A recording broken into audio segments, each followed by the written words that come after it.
Part 2 of the Perdomo Limited Reserve Champagne Noir, Super Toro size, 6x60. As you can see, I haven't ashed it. Despite being such a thick ring gauge, usually the smoke will be curved to a certain side because it's so heavy. But as you can see, it's nice and straight. Very, very nice color, like a nice white, light gray. It's not flowering at all. As you can see, flowering is when it expands and looks like a blooming flower. Usually that means not so great construction, or not that it's bad construction, but that it's loosely packed.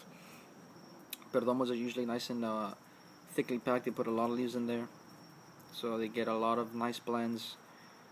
Nice lot of leaves, nice thick packaging. So as you can see, the burn is pretty good. I haven't had to touch it. In the first video, there was some kind of weird burning, but it completely fixed itself, like every Perdomo has always done. As you can see, that's well over an inch. Yeah, real nice. Just entering the second third, I'd say, 40 minutes in. Almost reaching 2 inches, I'd say. About inch and a half, inch and 3/4. The sweetness has picked up a bit.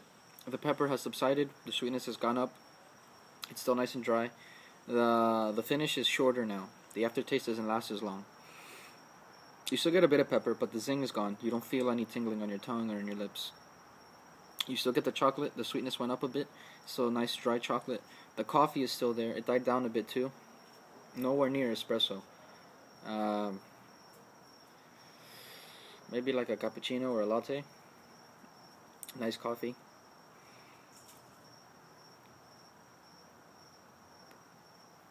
Another thing I forgot to mention is that it's pretty creamy. Smoothness is more of a texture. It's very nice and smooth. Smooth and silky. Thick smoke. It fills your mouth. You get quite a lot of it. But the smoke itself is nice and creamy. It tastes like a nice cream. That's why it's a cappuccino instead of just a regular coffee. It's like a nice cappuccino with a nice foam on top. It's nice and creamy. Like that nice, the milk and the cappuccino and the cream. You get that, you get the chocolate. You get a little bit of pepper in the back that accents it nicely. And yeah, the chocolate is very nice. It's very nice and sweet. Dry sweetness. It's still medium body. Like I said, I've had many of these, and usually the status quo of Perdomo is to not have strength, to have robust, abundant flavors, but not a lot of strength. Usually because they're well fermented, and their intention isn't to overpower you with nicotine. It's to give you a load of flavor, and this delivers that like all the other ones have. You get a lot of flavor, you don't get nicotine. Medium body, no harshness, no bitterness. It's not acrid in any way. The smoke that wafts, the secondhand smoke smells very nice. I've had non-smokers tell me that usually people veer away from cigars. They see someone light up a cigar and they turn the other way. They go running. But I've had a lot of people tell me that this actually smells quite nice. People that hate cigars, they've said that this smells quite nice, and I agree with them. But it tastes even better. If only they would try it. As you can see there, it's pretty cool. You can see the embers on the edge. Right there. You see that little weird burn? Fixed. You can see it right before your eyes getting fixed. That's what I mean when it fixes itself. If there's a discrepancy in the burn, it'll align itself all on its own. Just nature. That's why the key to enjoying a cigar is leaving it alone. You should only have to light it once. You should light it very few times. You shouldn't be puffing on it constantly. If you're a cigarette smoker, I guess that would be hard for you to, get rid of, but try to enjoy it. Take your time doing it. Take a nice, slow, long draw. Leave the smoke in for a bit. Me, I exit it a little bit faster because I've had so many of them, and it's easier for me to pick up the flavors after smoking so many.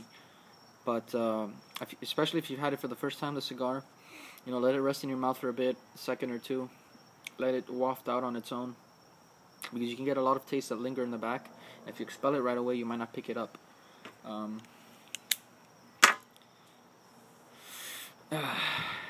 Yeah, so I'd say I'm well into the I've crossed the second third. The sweetness is still nice in there. Nice dry chocolate, milk chocolate, not dark chocolate. There's no bitterness. It's not a bitter chocolate like the Gran Cru Corojo or the Maduro 20th anniversary. Tomorrow's the event at my store. Not my store, obviously. I don't own a store. But my local lounge is having a very big Perdomo event. Nick Perdomo Jr. is going to be there. He's the CEO of Perdomo. So it's going to be a nice special one. I've been to other Perdomo events where Billy Perdomo, the representative of Florida, was there, but not Nick Jr., who's the CEO and owner.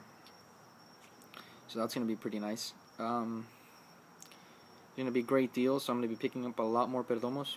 There's always at least half of the cigars in my humidor, at the very least, if not the majority of my cigars in my humidor are Perdomos. I have a nice big Savoy humidor, 100 count. So it's usually at least halfway full with Perdomo. So I'm going to restock. Tomorrow there's going to be some nice deals, so I'm going to be getting there's still some Perdomos I haven't tried. Like 2 wrappers from the Habano line. I think the Habano and the Criollo, or the Criollo and Corojo. Yeah. I had the Connecticut, but I still have to review it. I wasn't doing reviews when I tried it. And also the Gran Cru. I think there's one Gran Cru that I haven't tried. The Maduro. And I really want to get my hands on that. Hopefully they have it. I'm sure they will. I mean, the lounge that I go to, he has a very good relationship with Perdomo. From the get-go, from when he opened, he was one of the first people to support Perdomo. So he pretty much has their entire line, which I'm so grateful for. Because usually most stores here in South Florida carry Perdomo, not all of them. I would say the majority. It's the norm to have Perdomo. But, usually, stores have, a little bit of this, a little bit of that. The store that I go to has an entire wall of Perdomo, which is amazing. And I'm very grateful for that.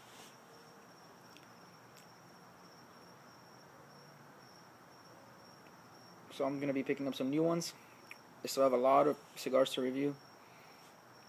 I put some, I'm partial to Perdomo. There are other cigars I like, of course. But the thing about Perdomo is, when I first started smoking cigars, I mean, for a long time, I every cigar I had, there's no cigar to this day that I wouldn't smoke again.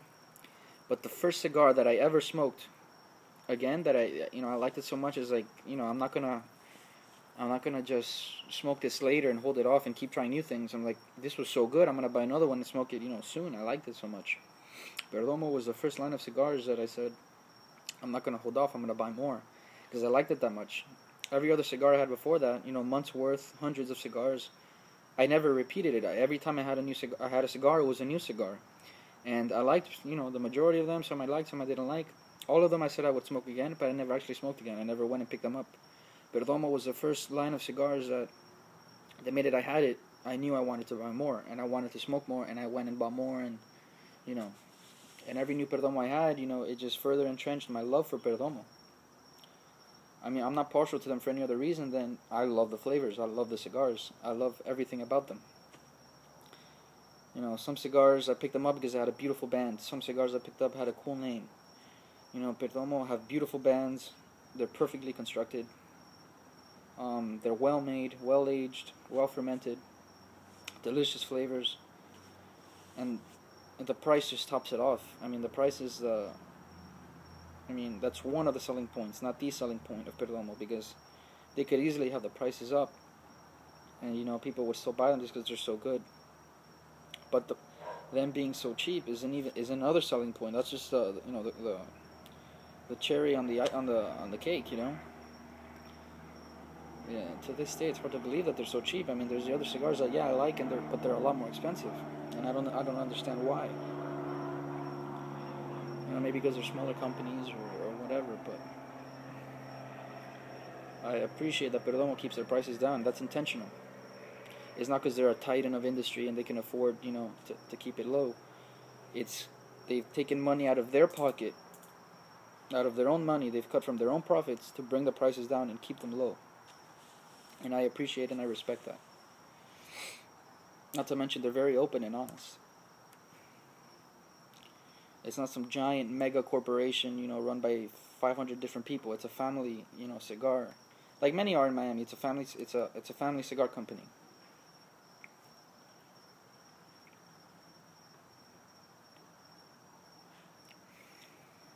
Okay, there I got. Getting some more coffee there. A little bit of woodiness. I hadn't picked up on that before, but I just got that. The ash is still holding nice. Fairly straight. It's not flaking. Nice and white. The burn line's pretty good. Yeah, I picked up a little bit of wood there. The chocolate subsided a bit. The peppers, it's in the bag, but it's very weak, the pepper. It's stronger in the first third. But the nuance of pepper is still there. It's in the back. But the zing is gone. You don't feel the pepper. You just taste it. The coffee's still there. The nice cappuccino with the cream. Very nice. It's still very smooth. And I'm smelling the secondhand smoke, and it smells very nice. Very aromatic. And it doesn't. It's different from the smoke that you draw. The secondhand smoke smells very nice. If this filled up a room, you just let it sit in a room and let it burn.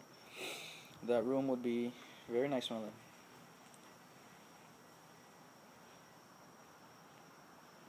I'm not gonna ash it. I don't. I've seen a lot of people ash and light it. That's terrible. That destroys the cigar. You let it fall. If it falls on your lap, big deal. You're not gonna die. You stand up and the ash falls. You wash your pants. We don't live. I mean, if you're smoking cigars, I'm pretty sure you're not in a third world country. You can afford to, dust off your pants. It's not oil. It's not gonna ruin your clothing. Why you want to let it fall off? One is because you're letting it follow its natural process of burning naturally and everything. But if you leave the ash on, it protects the middle, so it won't. The flame, the ember inside won't die off, and it'll also keep the smoke nice and cool. If you ash it right away, you'll notice that one, it'll die easier.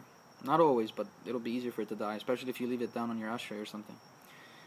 You'll find that it'll be dead when you come back if you took too long. But other than that, it keeps the smoke nice and cool. Also, every time you put it to flame, it gets harsher. No matter what cigar you have, I promise you it will get harsher. Especially, I've seen people, they go like this, they light it up the first time, has a terrible burn, and then they complain. I mean, you didn't light it properly. I mean, there's a right way to do it. Now, there are preferences, there are millions of preferences you can have. Cutting it, punching it, how you cut it, how you punch it, how you light it, how long you take, the way you do it, the angle you put it at. There's millions of different ways, there are millions of preferences. But there is a right and wrong way to do it, to go about doing it. And, just putting it in your mouth and sucking on it and putting the flame right to it and lighting it in 3 seconds, just putting the whole flame on it, it'll destroy the cigar. And then you don't like it, and then you never try it again, and you're missing out. That's why in a lot of cigar stores, they light it for you.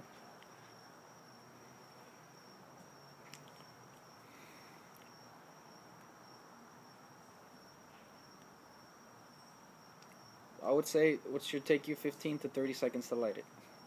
That would be ideal. If it takes you 5 seconds, 3 seconds to light it, you didn't do it right. It's that simple. People will argue with me that it's their preference, or that they don't care, or that they don't notice the difference. Well, I notice the difference. And, my palate, I guess, I notice the nuances and slight differences. And I have tried, lighting it that way, until someone told me, and I saw people, toasting it nice and slow, putting the flame away, and I noticed the difference right away.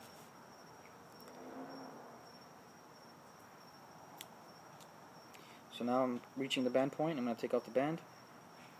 I'll show you guys. I have full faith that it'll come off perfectly, as every Perdomo has. There you go. See, I'm a fortune teller. I'm psychic. I can read the future. It came out perfectly.